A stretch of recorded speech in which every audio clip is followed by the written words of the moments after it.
If we're honest, we're all a little fearful to let people know how we really feel and think. And many of us have good reason for it. Some of us fear being misunderstood, others fear damaging a relationship, or even feeling rejection. And if you're anything like me, you just don't want to feel vulnerable. I get it. But if there's one thing I know, when we don't have honest spaces to share, we run from each other instead of towards each other, and we don't grow.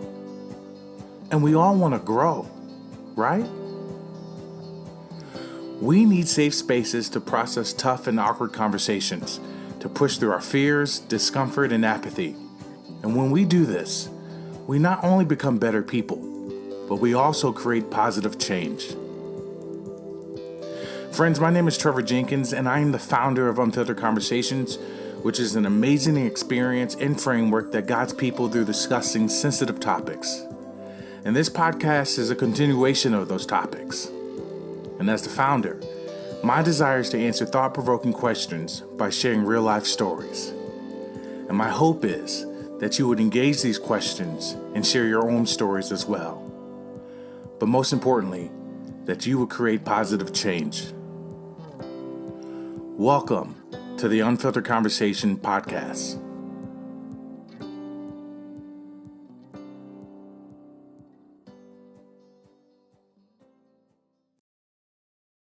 Should the American church rethink short-term missions?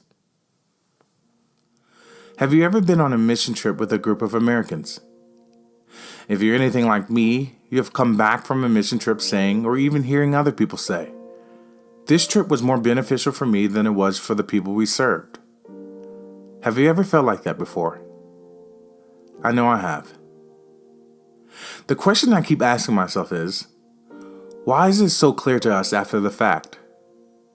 It's like we've unconsciously assumed that the learning experience on the mission trip would be a one-way street. We American Christians position ourselves as the teachers, and the people we've come to serve are our disciples. And when it comes to missions, Christians in America have low expectations that people from other countries can teach us anything about Christianity. We know the gospel didn't originate in America, but for some reason, American Christians are convinced we perfected it. We think we know more about Jesus than the rest of the world, and it shows in our missiology. You see, missiology is the study and methods of religious missions. And for a long time now, many churches in the United States have been under the illusion that short-term mission trips to developing countries will help people of these countries significantly. And these churches have good intentions and the desire to be a sending church. They want to give their members a holistic view of God's plan to reach the nations. However, many of these churches send their people off with the idea they're going to offer something this country doesn't have. And that's not always true. Jesus tells all believers in Matthew 28:19 to go make disciples of all nations. And when Christians in America read this passage, we typically think about it from a one-way street.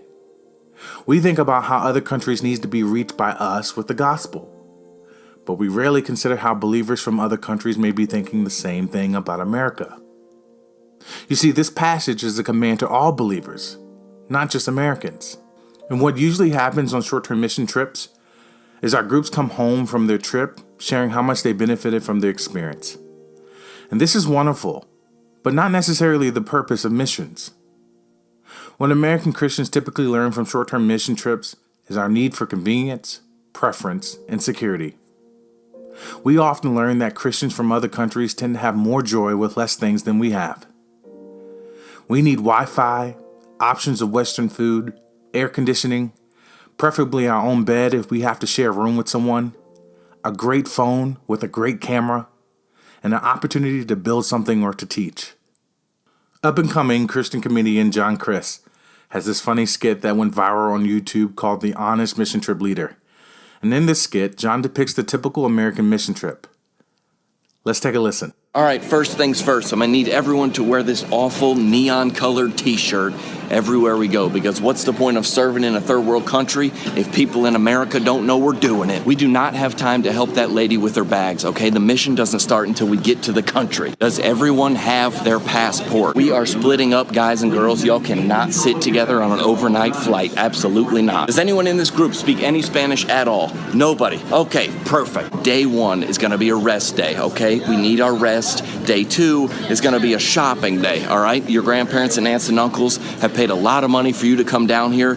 What better way to say thank you than some crocodile earrings? No, you cannot buy a djembe. How are you gonna get that home? Day 3 is a Sunday. We're gonna go to church, all right? This is a super amazing church we're going to, but we're not gonna understand anything because it's gonna be in a different language. Does everyone have their passport? Day 4, you guys, is when we really get down to business. We're gonna paint a school. Are there skilled painters in that country that could probably do a better job than us? Yes, there are. Does this country have high unemployment and they could probably use the work? Again, also true. Was this school painted last week by the mission team that came before us? Again, yes. But that's not important, okay? We're gonna paint the school and we're gonna get some photos to send back to the church. I swear, if one more person loses their passport. Listen, guys, I understand things are gonna be difficult. We're gonna get tired, but we must never waver from our goal to get photos with minority children for our Facebook profiles. This video is hilarious, right? I die laughing every time I watch it. But as funny as it is equally sad too. There's a lot of truth behind John's humor.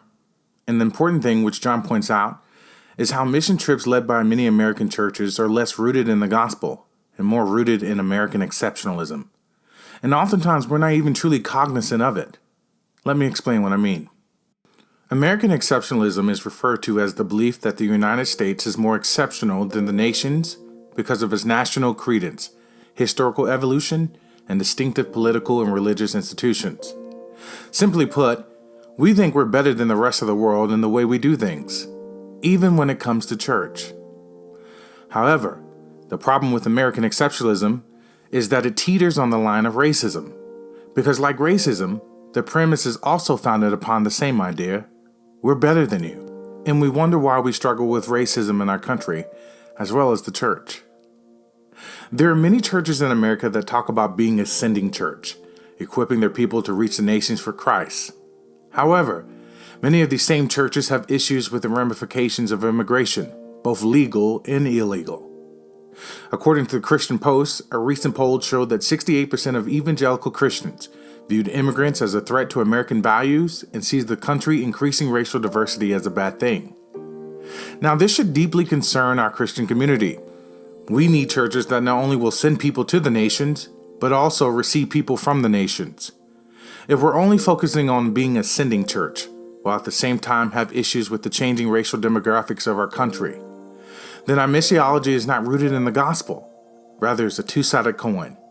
One face is heroism, and the other side is American exceptionalism. And if we only focus on being a sending church, and not also a receiving church, we ultimately say we know more about Jesus than the rest of the world, and therefore the world needs us, which is not true.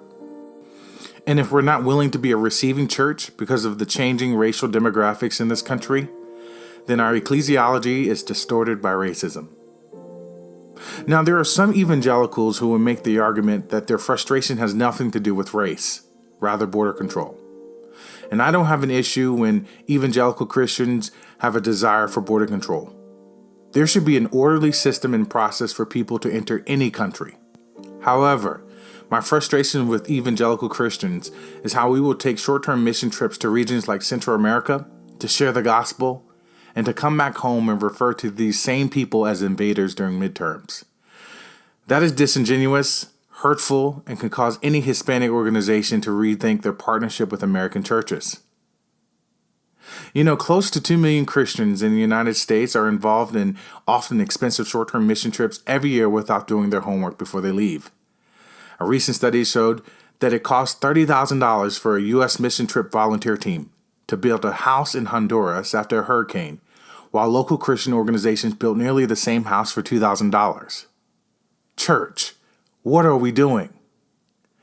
In addition to this, another study showed most U.S. mission groups prefer construction projects, while most host communities prefer building long-term relationships, humbly walking together in Christ, and only after partnerships of trust and respect have been matured should it be appropriate to discuss possible services and projects. These statistics and studies show how evangelical churches, nonprofits, and mission departments need to start implementing trainings on cultural awareness and unconscious bias before they send their people off to short-term mission trips. American Christians, our way is not always the best way. Again, the question of the day is, should the American church rethink short-term mission? I would love to hear your thoughts. Friends, thank you for listening to the Unfiltered Conversation podcast. Please comment on our Facebook page. Also, if you're listening from iTunes or Google Play, don't forget to write a review. And again, I would love to hear your thoughts on the question of the day. Until next time, let's keep the conversation going.